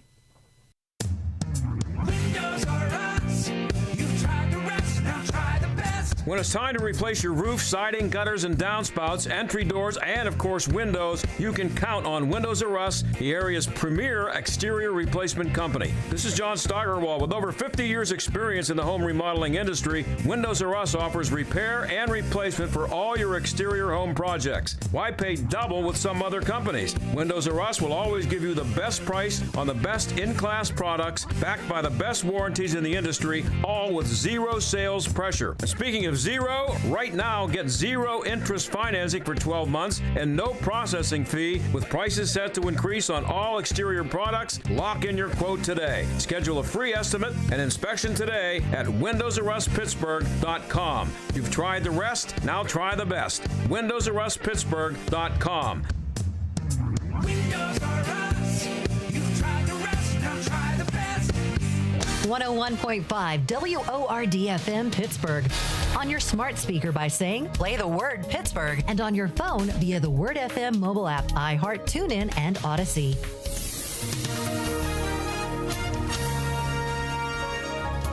We'll see clear skies tonight, the low 52. Tomorrow, plenty of sunshine, high 78. Tomorrow night, mainly clear skies, low 60. On Friday, sunny to partly cloudy with a high of 78. Friday night, mostly cloudy and mild, low 59, and looking to Saturday, cloudy much of the day with a few showers and a thunderstorm, the high 76. With your AccuWeather forecast, I'm Grace Miratori. Talking to Pastor Nathan Rostampour. He's a leadership coach, a church planter at the Summit Church in Raleigh-Durham, North Carolina. But he's telling us a story about being a boy growing up in Iran, and a relative comes into his house and starts to share the gospel, and there's Pastor as a young boy. Before you know it, he's on his knees, the Holy Spirit is there, and he comes to Jesus. I mean, it's just an amazing story. It sure is. Nathan, talk about what you related in your CT article, which is that you had been praying for years and then had a dream where God told you something. Sure. Yes, I was a young man. I was so hungry for God. I just wanted to serve Him more and more. So I was praying about my future and about my future ministry. And I remember one night I had a dream that in my dream, God talked to me, and I knew with all my heart that it was God talking to me. So I saw myself standing on a stage, and there was millions of people in front of me, and I was sharing the gospel with them, and I was taking food cans out of my chest, and I was distributing and giving it so fast to people. So I knew that it was the spiritual food that I was giving to people. And then a voice told me that you will go to another country to be equipped and to come back and serve my people. And when I woke up, I knew that I was okay. I'm going somewhere, but I didn't know about it. And in my dream, actually, he mentioned the year 2013. And exactly in 2013, the United Nations transferred us here in the United States. So I knew that it was God, and I came here. I went to school again. I got my master's. Now I'm working on my doctorate and in leadership, and just all these leadership trainings for house churches and secret house church trainings. Just God gave me this mission, and He is still equipping me to train the next generations of healthy leaders for these house churches. Fabulous. So, Pastor Nathan, then how did that work? I mean, the Iranian government at this point knows you're a Christian, you're known in circles. Do they know? And the United Nations somehow facilitated your exit from Iran? No, I just went out to Turkey as a regular traveler, because in that time they didn't know about me, but they arrested one of my friends that was really close to me. So one of our leaders told me, Nathan, most likely you're next, so you need to do something. So I couldn't stay, and it was really, really hard because I know that it was the last time that I was visiting my friends and family and saying goodbye to them for the last time. And I just went out, and it was really. And you will not see. You don't think you'll see them again? I never go back. If just hopefully we're praying for a change in government, but with this government, I never can go back to Iran. So you say goodbye. Were your mother and father still alive at that point? Yes, sir. Oh my gosh, Nathan. That's such a heartbreak, Nathan. So you clearly have paid a cost to come to Jesus and to become a preacher and a teacher. I mean, the dream foretold where you are right now. So you leave Iran, you go to Turkey, you deepen your education, and now here in the United States. I mean, the story itself is just astounding. You can't believe it in some ways, I'm sure, because it's an unbelievable story of where you are and how God has used you. It is, and several years ago, I went to Turkey again to meet with my some of my friends and family, because I can't go back to Iran, but every 4 years or 5 years we can meet them, and every time that we meet them and want to say goodbye, it seems like that you're leaving a part of your heart. It's really hard, but at the same time, because I know that I have a great mission, and I know that this mission is directly from God, and it's worth it. I honestly, I can't explain it, but it's just worth it. And I'm doing it with a great and joyful heart. And I know that sometimes it's really hard. I get emotional. I miss them so much. But I know sometime soon, all of us will be somewhere that there will be no tears and no persecutions. Nathan, can't thank you enough for sharing this story with us and with our listeners. Of course. Thank you so much for having me, and God bless you guys for what you're doing, John and Kathy. Thank you very much. Thank you, Pastor. That's God bless you. Nathan Rostimport, church planning pastor, also a leadership coach. He serves with the Summit Church in Raleigh-Durham, North Carolina. You can find his story, which is written in this month's Christianity Today, called Salvation Came to My Iranian Household. Fabulous. God is good and surprising. 101.5 WORD. Millions around the world attend churches, synagogues, and temples, yet God rejects their worship. Others worship at work, home, or in their car, and God joyfully accepts it. So what makes the difference? Worship is massively misunderstood by most people today. Don't be one of them. Join John MacArthur for his study called True Worship on Grace to You. Tomorrow morning at 7 on 101.5 WORD. I've always been kind of cynical towards advertising, which I know doesn't make much sense considering I'm currently recording a commercial. It's all the fluffy words that make us cynical, right? A once-in-a-lifetime opportunity, a blue light special, but only, of course, if you call right now. It all kind of makes me nauseous, and yet here I am about to say that right now actually might be a once-in-a-lifetime moment for some of us, and that is the opportunity of a cash-out refinance. Arguably never has there been a moment in time like the last few years where home values have jumped at crazy historical levels, leaving all this extra money sitting inside our homes. A cash-out refinance lets you put that extra money in your pocket to use for life. If you'd like to see your options, we are United Faith Mortgage. We pay $1,000 of your closing costs on new home purchases and up to $500 of your appraisal fees on all refinances. United Mortgage Corp, Melville, New York. MLS number 1330. Department of Banking. Mortgage lender license number 22672. Here's Dave White. We need less talk and more action. My father was a steam fitter. My mother, a homemaker. Their dream for me was to achieve opportunities greater than the ones they had. And like my parents and so many of you, I want to ensure that we can provide that same opportunity for all of our children. Dave White's a dedicated family man, unapologetic conservative, job-creating entrepreneur. I am not a politician. If you are looking for a candidate with decades of experience in Harrisburg or Washington, I am just not that candidate for you. If you want safer streets, if you want to lower taxes, if you want to fix our elections once and for all, if you want to put parents back in charge of our children's education, join our campaign. I will take less talk and more action to Harrisburg. Paid for by Friends of Dave White. Research shows listeners don't like it when ads interrupt their music. So to help you remember that Liberty Mutual customizes home insurance, we made this ad optional. If you want to skip this ad, remove your left earphone. Liberty Mutual customizes home insurance, so you only pay for what you need. If you're missing this informative ad, you must love wasting your cash. It's the easy and smart way to save.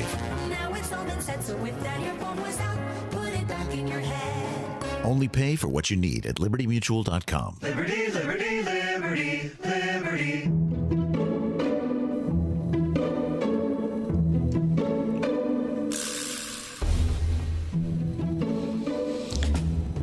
Does this make sense? Does what make sense? The bike lanes in Pittsburgh.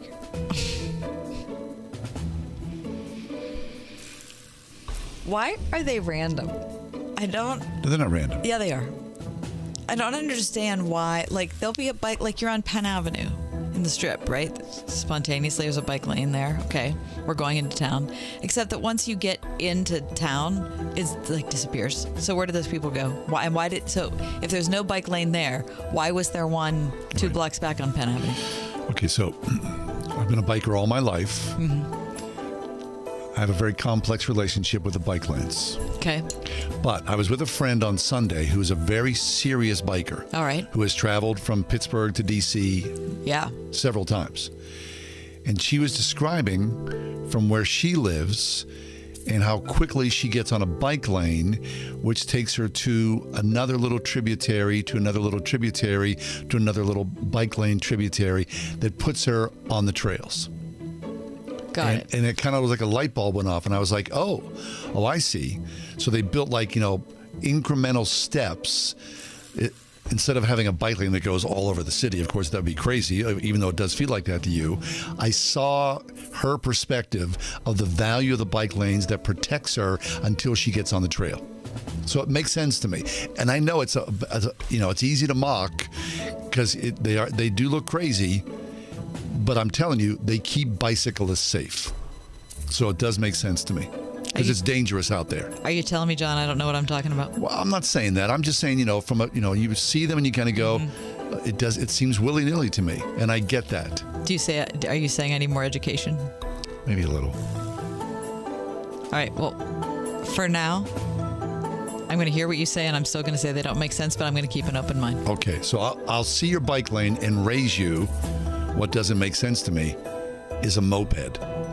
A moped? I was in the Fort Pitt tunnels today, and I'm going 55 plus, and I come up on literally a guy in a moped, and he's going full bore, I'm sure, at 50 miles an hour. And I'm thinking, what are you doing with a moped on the parkway?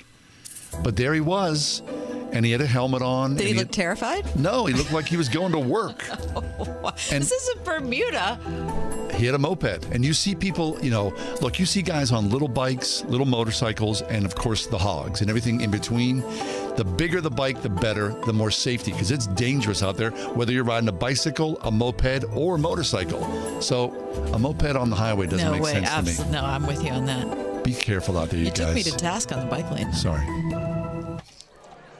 Hey, Earl, did you hear that Senator Mastriano voted to pass Act 77?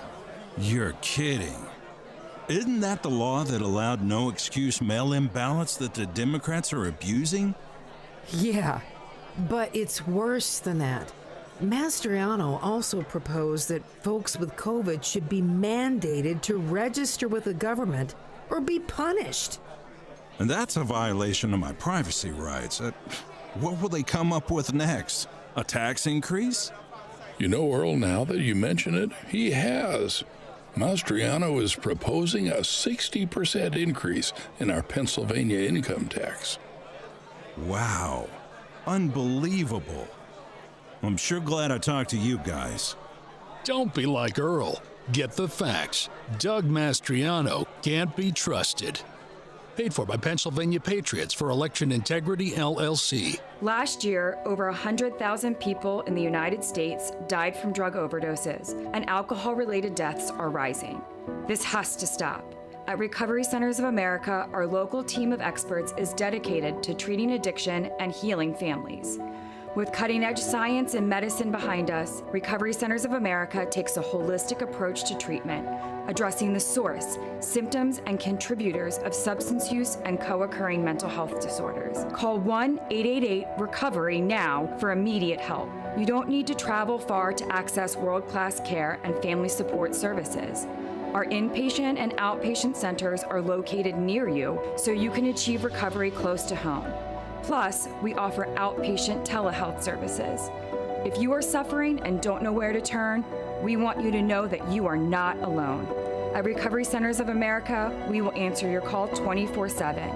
Call 1-888-RECOVERY now.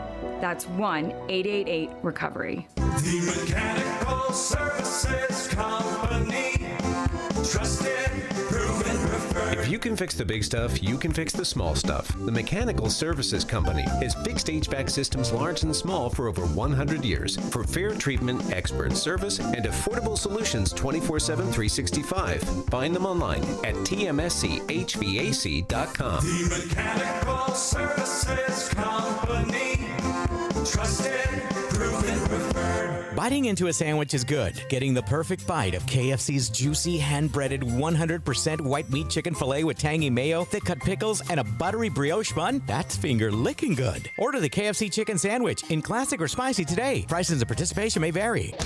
Listen on your smart speaker at wordfm.com, the Word FM app, iHeart, TuneIn, and on Odyssey. In your car or at home, too, at 101.5 WORD-FM, Pittsburgh. I'm happy to bring glad tidings to you both that Yes. it's National Eat What You Want Day. Oh, well, I think it's most days. I mean, you know. That could. That's probably why John ended up with that result from his doctor yesterday, Well, Christy. that's Good possibility. I mean, no. I mean, you live in America, right? You tend to eat what you want for the most part. And I'm not saying I'm, having a filet mignon. That's you're what you're saying is completely untrue, because since COVID started, you totally changed how you eat, and you do not live that way. Eat what you want. Well, you lost 20 pounds. Yeah, but still, you're not eating what you want. Oh, if you were eating whatever you No. want, you'd still weigh what you did before. no, I'm just eating less of it. I think that's the key, right? Right, but you're still like not eating what you want, or you would Eat what you weigh. want. You'd be eating the quantity you were eating before. Yeah. Are there things that you specifically stopped eating? Well, the ironic thing is I've really tried to decrease my sugar intake, which is weird because I got this thing yesterday. Like, What you want to tell the people about yesterday? well, I went and had like the blood. I had to have some blood work done for work. Yeah. And I'm in good shape all the way around, but I just was on the edge, which was shocking to me, of pre-diabetes. Now, what's happened though in the last? Here's week the or so? problem. So it's been my birthday. So my wife went out, and of course, she bought me all this incredibly dark chocolate. So I've been eating, dark chocolate every day in every conceivable form, every day for the past week. My birthday was a week ago today. So every day I'm eating like chocolate. And then 2 days ago, I went and had this blood test, and they were like, Well, no, wait. Not only the dark chocolate, but we were also working on a couple things for upcoming shows that included the candy wheel. Right. So then there were Mike and Ike's that happened, and then there Almond were, Joy, right. Heath bars. Sour Patch Kids. I mean, all that A lot stuff. happened. And I try, I cut out soda, pretty much. To me, that was a big weight thing. Yeah, that was like maybe you did that a year ago. Yeah. I mean, because I love a Coke. But all that sugar, I do love a Coke. Chrissy's making a Ugh. face like, really? You don't like a Coke? No, I hate Coke. What? You hate Coke? What do you? How did we never know? I don't know. I'm sorry. You don't drink soda? I do, but not Coke. Not Coke. That never came up in the No, interview. it did not. No, sorry. What do you it's- drink? If I drink pop, either like Dr. Pepper or like Wild Cherry Pepsi. Oh, yeah. Wild cherry Pepsi. Oh, yeah. See, I'm drinking a soda. She's That's drinking like a Mike pop. and Ike's melted into your colas with Right. that. I don't drink a lot of pop, though. No. Okay. Given my druthers, I'd have a pop a day. Okay. All right. So you're not. So you gave up soda a year ago. But in the last 10 days, things have you've Well, fallen 'cause- off the wagon a little, but not with soda, but with all of your salute to candy. That's been going on. And so then you go to have your blood taken. Oh, and they go, I got the results back this morning, and I'm like at home, and I go, hey, hon, check this out. Look at it. It says I'm pre-diabetic. What is that all about? So then, then you get a follow-up from your GP, and they go, oh, we have to do this again to confirm that indeed you are this thing. Well, what the heck? Like, I feel like my grandma. Like, remember, whenever I was growing up. Was your grandma diabetic? Yeah, they would know. Here's what they say. This is like, the throwback. Oh, she has sugar. Right. Sugar, that's what it is. You have diabetes. Right. Oh, that person's got sugar. So did your grandmother have diabetes? She had sugar, yeah. Okay. Did your mom? No. Okay. I mean, so all of a sudden I think, geez. And here I am. I always kind of thought that I would, I remember like years ago, a friend of mine, I'd say, oh, give me a Coke. And he'd go, John, you're like in your 20s. You still drinking that Coke? Like I would outgrow my sweet tooth. Right. Seriously. That's I never wanted to eat candy. It's crazy to say, I like candy. I do. I don't care. I don't care if I'm 90. Right. I'll be like, in the old age home, and they'll go, yeah, get some Mike and Ike's. Sure. That guy. Just even, it doesn't have to be high-end candy. I'm eating Mike and Ike's. It's like this like low-end stuff. Sure. I like candy. Mm-hmm. It's like, I don't care. Whatever. I'm not going to apologize for it. It is what it is, right? Right. So Eat what you want. When's the retest? I don't know. I got to make an appointment. My goal is to try to stay. Isn't it your goal? I'm going to try to stay as far away from the doctor's office as possible. Even though I appreciate that they're there and they're giving me diagnostics and guidance, I do not want to. I mean, God bless people who have to go to the doctor's office on a regular basis. Right. I mean, how difficult that must be in people's lives. And of course, the older you get, the more you find yourself there. Sure. And I don't want to do that. Sure. But it's going to happen. I mean, it is. It's just going to happen. But the blood test, I'm pulling for you second time around. I feel like that's going to regulate things. I'll make it. Well, because the night before the blood test, I was like, oh, look, there's still some of this dark chocolate. My wife's like, go ahead. You can eat it because I raised, am I going to be okay for that thing tomorrow? She's like, yeah, you got 12-hour fasting. So as long as you eat it, my appointment was like at 9:30. So, eat it at 9:30, you'll be okay because you get 12 hours of fasting. It'll come out of your system. Apparently it didn't. What was it like when you had your blood tested before? Oh, fine. Okay. 100%. Okay. Easy peasy. Because I've always been, I'm exercising. I'm right. I haven't been lately. And now here it is. You reach a certain age. Oh, God. And things start to catch up. I don't want things to catch up. No, of course not. So instead of doing the candy wheel for an upcoming program, now we're going to do the sugar wheel. No, we'll do Kathy's health food wheel. Oh, no. Listen, hold on. Don't even get me started. Because you bring in this health food stuff. Yeah. Like the apple things or which those apples are delicious. They're the worst. No, they're great. Anytime, that stuff that you eat, Kath. Yeah. I love you, but man, that is nasty. No, it's it's so nasty. It's fine. Horrible. It's not. There's no flavor. And the texture is like you want to gag. The watermelon jerky was terrible. Other than that, jerky. I was fine. Everything's gross that you're bringing in. No, it's not everything's gross. The popcorn was also really good. It wasn't. It was popped rice and corn. It was not. It was like it was delicious. Packing it was only peanuts. 120 calories for that bag. Who cares? Really, well, okay. I'm less interested in the calories. You just eat less. Right. And as long as it tastes good, that's all. Okay, so on Eat What You Want Day. Mm-hmm. Okay, so let's just kind of scrub where we were and say, if money wasn't an option, if whatever your health concerns are would not be an option, what would be dinner this evening? Tonight? I'd have a... Wow, I thought you'd need a minute to figure it out. I'd have a loaf of hot, fresh, homemade bread with a tub of butter sitting next to it. Then I'd have a nice green salad, like filled with, olives, fresh tomatoes, some cucumbers, cheese. all that, mushrooms, crouton, you name it, with blue cheese dressing. Nice. And I'd have a gigantic bowl of bacon clam sauce with linguine pasta. Well, that sounds absolutely and a delicious. slice of chocolate cake. That's. I mean, you ask. That's delicious. Right? No, Bring it. Wouldn't that be totally nice? Support you, Christy. I would have to have a gyro pizza. Gyro pizza. Wait a minute. What? Where's the gyro first pizza of all, come where from? are you getting that? So it's the best one that I've ever had is Luciano's in White Oak. Oh, okay. But it's expensive and it's gigantic. Really? But it's amazing. Luciano's gyro pizza. That sounds so Shout out good. to Luciano's. And what would you be having with that? Pop. Probably, honestly, yeah. Okay. Pepsi Mountain with Dew. it. Maybe a Mountain Dew. Yeah, a Mountain Dew. Dew is gross. No, Mountain Dew is excellent. It's the worst color. I love a Everything Dew. about it is bad. Give me a Dew. Okay. Pre-diabetic All right, that's good. Dew. I'd like to have both of your dinners, and I'd be fine with that. Okay. Mm-hmm. What are you having? Okay. A filet? I am.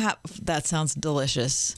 But I think what I would probably have is my niece's, Meg, this is a shout out to you, her sourdough rolls with the sea salt on them. You told me on about the those. outside of the bread. Yeah. That is so great.